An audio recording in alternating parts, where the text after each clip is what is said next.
Welcome back to PCM Yeti, episode 99. It's Liège, Bastogne Liège, and we are still 112k to go.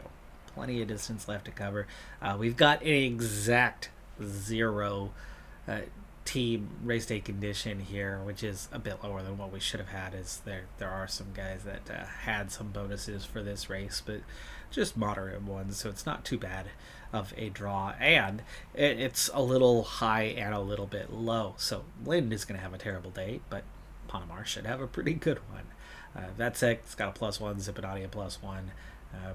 Montez is still too much quality to ignore, and so he's going to be one of the protected riders, but definitely not one of the main ones.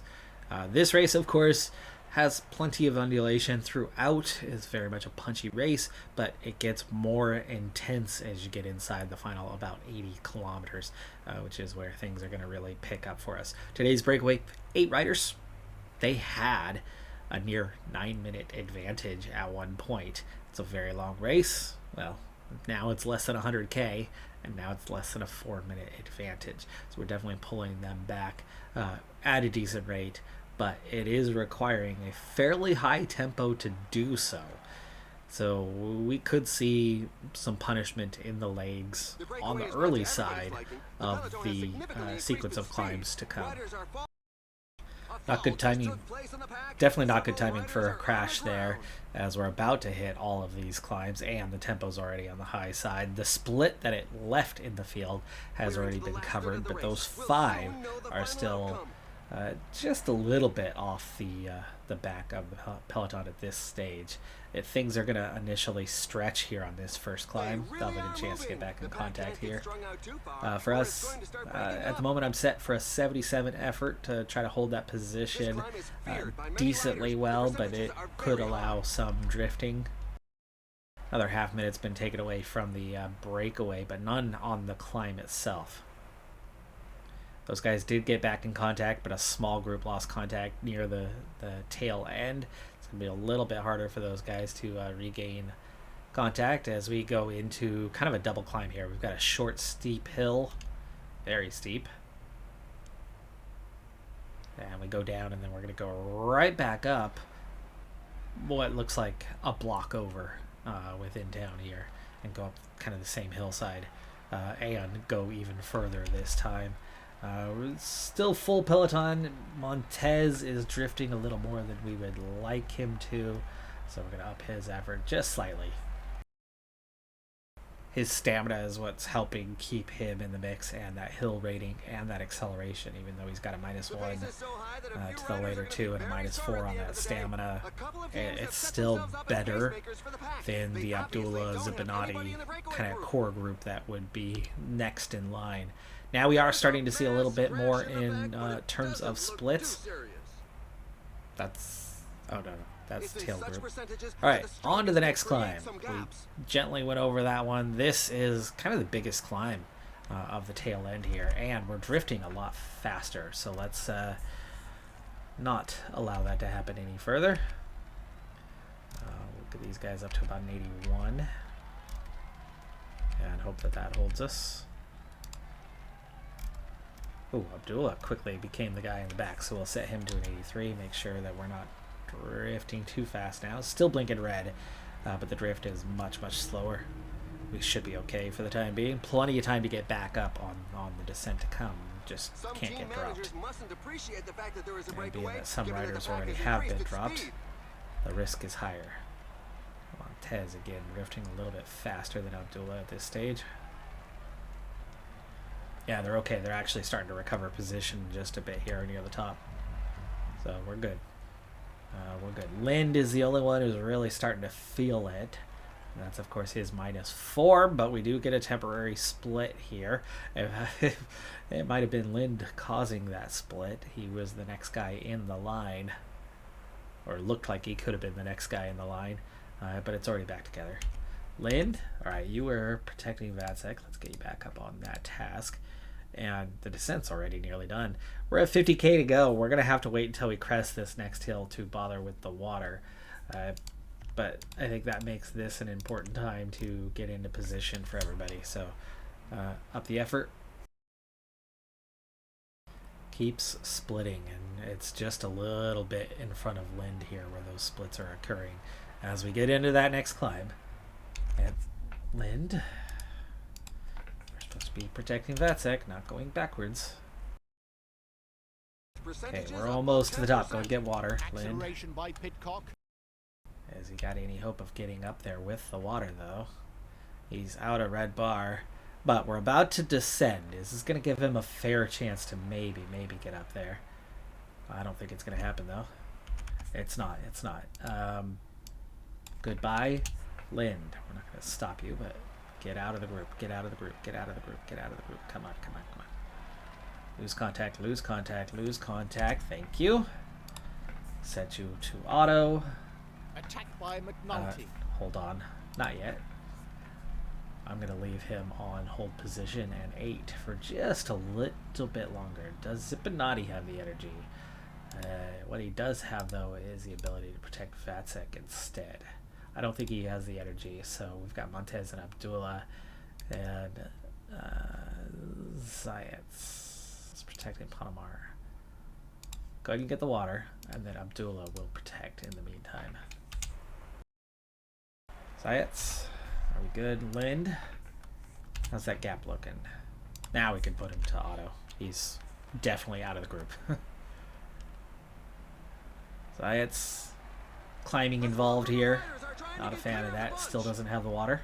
Still going backwards. There's the water. Okay. He's nearly to the top of this, but then it's kind of a double climb. You have one just after. And we're back into a blinking red scenario. Even though we have an 87 effort, so we're going to have to sort that out shortly. Let's start sorting that out with a Montez increase in effort. Zayat's still working to get up there. Zippinati is going to drop. At least he gets his water. He's out of energy. Put him on auto. Okay, how are we looking up here? Zayat's still struggling. Let's let him take his gel. Give him a little more of a chance to get up there. Okay, up effort, and it's Vatsek who's open again, so let's get him protected, and then we can protect Panamar. Zayats, how we looking? Oh, this is not going to last long for him. Cheeky moment. Slow down, you guys. Slow down, slow down. He'll get back up there very soon. But if you don't have water, that's a group nose Zayats. But as often happens, they're all getting back in the saddle. And he sprints away in attack. Okay, water. Good. Done. See you later. You're on auto. We're already on a 90. Up the effort again. Yes, we lost a handful of bike lengths, but we'd have lost a lot more dealing with another guy having to go get water and or dealing with these guys. 90's not going to cut it either. 90, 99. Just hold position. Not a time to get dropped here. Not a time to get dropped. So Abdullah, gel. Group nearly split there. This is almost the end. There's 20k to go. This was a very necessary move. I've got 4 guys and Montez. No red bar. Montez, come on, get up there, buddy. I'd love to have 4 guys for this final sequence, not 3. Montez, go ahead and gel. Looks like I might be riding with 2 guys for this last part. Breakaway of 4, 57 seconds ahead, 81 riders left in contention, and we're finally getting back into position, and Montez is not there. Not going to get there. Not going to be useful, is he? And now it's 1 minute to those guys? Wasn't it 30 seconds?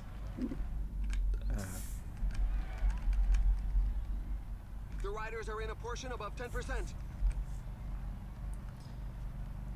You got Heinen, Nespoli, Rex, and Sevenant is certainly a threat, but the other 3 do not appear to be much of a threat, but it's only 15k to go.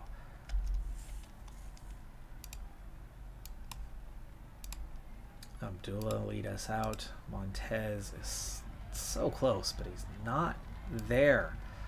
Panamar is looking the strongest. He's got the 81. Yeah, we ride for him. If Montez can get in position soon enough, we can let him do something with this. But Abdullah bringing it forward. Montez has made it to the team, but he's got nothing left for us. Pogacar on the attack. That's it. Just try to keep us in place for now. This is definitely not the end of the climbing. We're going to have a very short drop and then go up again. Let's go ahead and do this now, though, as both Montez and Abdullah have been dropped. Put them on auto. There we go. And then 27 riders left in contention, and Vacek is pulling us back forward through the group as they kind of set up and wait for the next attack. Everybody following Novak. And Vacek just doing the work. He's riding as hard as he can, but he's got no red bar. Back to 62 riders. Nobody wanted to set the tempo there. Kind of good for me. Vacek's a better sprinter. Vacek is a better sprinter. This is not going to come down to a punchy finish. It's going to come down to a sprint now. So Vacek needs to try to recover. And Ponomar needs to keep the group under pressure. And Meunier needs to be caught.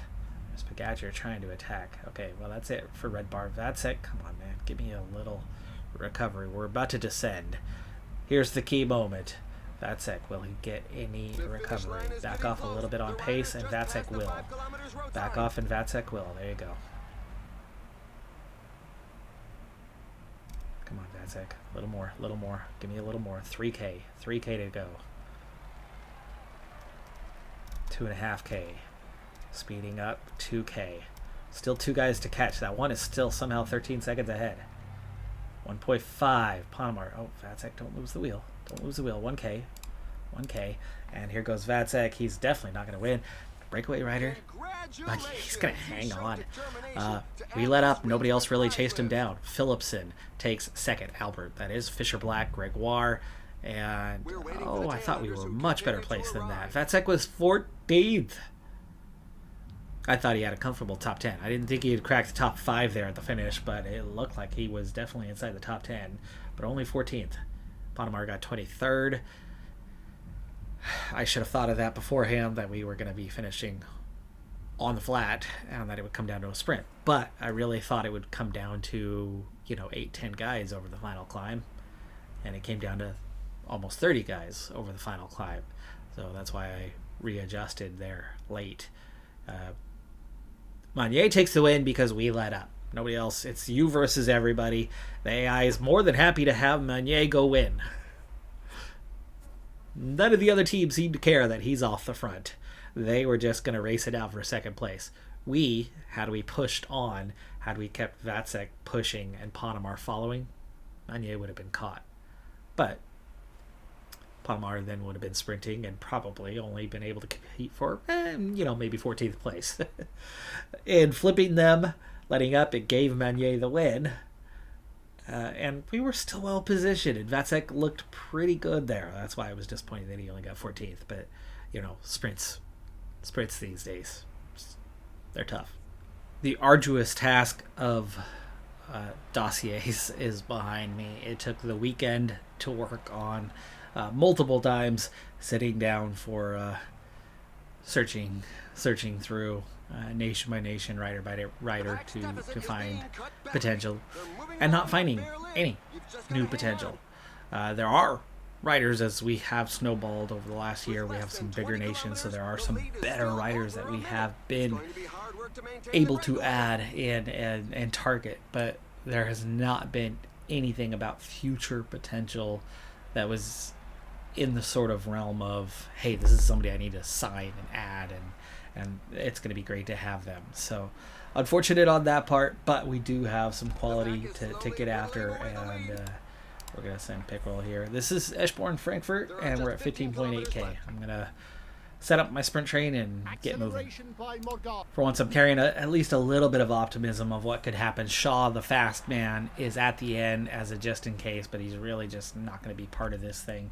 If anything, I might have to squeeze him up a little bit, but Pickerel's going to get us going. He's got the -3. Overall, the team's got a decent race day condition, and then we've got some good guys flat rating wise with Lind and Zayats and G to lead out Harasim and Vasilevsky, who's the main target for today. Pickerel is done, 12K left, and we're going to be on to Lind, but we've at least managed to get forward. We are seeing some attacks. Those 4 riders are the breakaway. They've been away all day, so they'll be an easy catch here soon. They had a pretty healthy advantage, and it's rather small now.